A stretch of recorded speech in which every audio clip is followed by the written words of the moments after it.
Welcome to tamiltalkies.net. இன்றைக்கி நம்ம நிகழ்ச்சியில் சாட்டை படத்துடைய விமர்சனத்தை பற்றி பார்க்க போகிறோம். இந்த படத்தை இயக்குனர் பிரபு சாலமன் தயாரிச்சிருக்கிறாரு. அவர்கிட்ட உதவி இயக்குனராக இருந்த அன்பழகன் இயக்கியிருக்கிறாரு.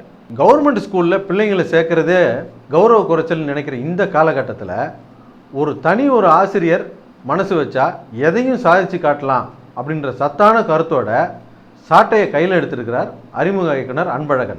சாட்டை படத்துடைய விமர்சனத்துக்கான நிகழ்ச்சி இது அப்படின்னு இதை எடுத்துக்கிறத விட சாட்டை படத்துடைய இயக்குனர் அன்பழகனை போன்றவங்களை ஊக்குவிக்கிறதுக்கான நிகழ்ச்சி அப்படின்னு இதை எடுத்துக்கலாம். ஏன்னா அன்பழகனை மாதிரி ஆட்களை ஊக்குவிக்க வேண்டிய கட்டாயத்தில் நம்ம இன்றைக்கி இருக்கிறோம். ஏன்னா போன வருஷம் மட்டும் இந்தியாவில் வெவ்வேறு மொழிகளில் மொத்தம் 1400க்கும் மேற்பட்ட படங்களை நம்ம தயாரிச்சிருக்கிறோம். இதில் எந்த படமுமே ஆஸ்கார் நாமினேஷனுக்கு கூட போகல. ஆனால் வெறும் 22 படங்களை மட்டுமே தயாரித்த ஈரான்லேருந்து சப்ரேஷன்ற படம் ஆஸ்கார் அவார்டு வாங்கியிருக்கு. அப்படின்னா நம்ம தரமான படங்களே தயாரிக்கிறது இல்லையா அப்படின்னு கேட்டால், தயாரிச்சிருக்கிறோமே பதேர் பாஞ்சாலி அப்படின்னு சொல்லிட்டு எந்த காலத்துலேயோ சத்யஜித்தை தயாரித்த பதேர் பாஞ்சாலியவே இன்னும் வெக்கமில்லாமல் சொல்லிக்கிட்டு இருக்கோம்.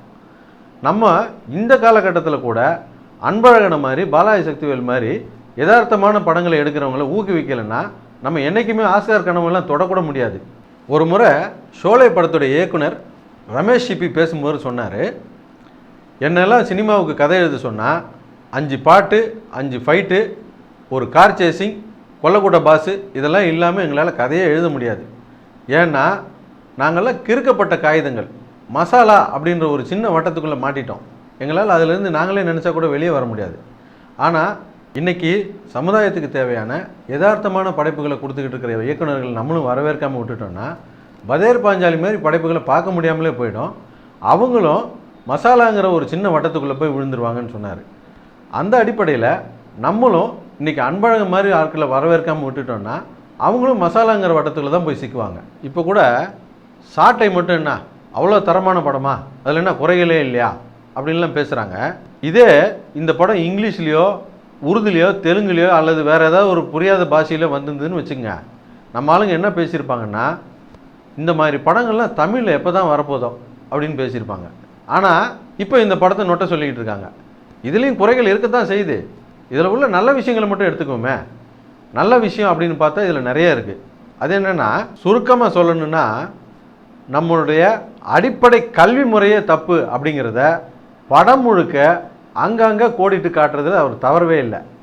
அதே போல் மாணவர்களிடத்தில் ஆசிரியர்களும் பெற்றோர்களும் அவங்களுடைய அணுகுமுறையை மாற்றிக்கிட்டாலே போதும், அவங்க தானாகவே சரியாயிடுவாங்க அப்படின்ற ஆழமான கருத்தை ரொம்ப இன்ட்ரெஸ்டிங்காக சொல்லியிருக்காரு இந்த படத்தில். மற்றபடி இந்த படத்துடைய ஆர்டிஸ்ட் செலெக்ஷன்லாம் ரொம்ப பிரமாதமாக பண்ணியிருக்காங்க. தயாளன் வாத்தியாராக வர்ற சமுத்திரகனி கதையை தாங்கி பிடிச்சிருக்காரு. அதே போல் தம்பி ராமையா எக்ஸ்ட்ராடினரியாக பண்ணியிருக்காரு. படத்தில் எல்லாருமே அவங்க கேரக்டர் ரொம்ப நிறைவாக தான் பண்ணியிருக்காங்க. இந்த படத்தோடைய வியாபாரத்தை பற்றி பார்த்தோன்னா, மீடியம் பட்ஜெட் படம்ன்றதுனால போட்ட முதலீடுக்கெல்லாம் ஒன்றும் பிரச்சனை கிடையாது. எல்லா ஏரியாவும் டிஸ்ட்ரிபியூஷன் தான் கொடுத்துருக்காங்க. முதல் வாரம் நல்லாவே போச்சு. 2வது வாரம் கிராமப்புறங்கள்லாம் வசூல் ரொம்ப கம்மியாக இருக்குது, நகர்ப்புறங்களில் பரவாயில்ல. நியாயமாக இந்த படம் கிராமப்புறங்களில் தான் நல்லா போகணும். அதனால் இந்த படத்தை அனைத்து தரப்பு மக்களும் தியேட்டரில் போய் பார்த்து முழு ஆதரவு கொடுத்து வெற்றி பெற செய்யணும் அப்படின்னு ஆசைப்பட்றோம். கண்டிப்பாக இந்த படத்தை தியேட்டரில் குடும்பத்தோடு போய் பாருங்கள். எங்களுடைய நிகழ்ச்சிகள் உங்களுக்கு பிடித்திருந்தால் உடனுக்குடன் கண்டு மகிழ மேலே உள்ள சப்ஸ்கிரைப் பட்டனை அழுத்தவும். எங்களுடைய நிகழ்ச்சிகள் பற்றி உங்களுடைய கருத்துக்களை பரிமாறிக்கொள்ள கீழே உள்ள ஃபேஸ்புக் மற்றும் ட்விட்டரில் தொடர்பு கொள்ளவும்.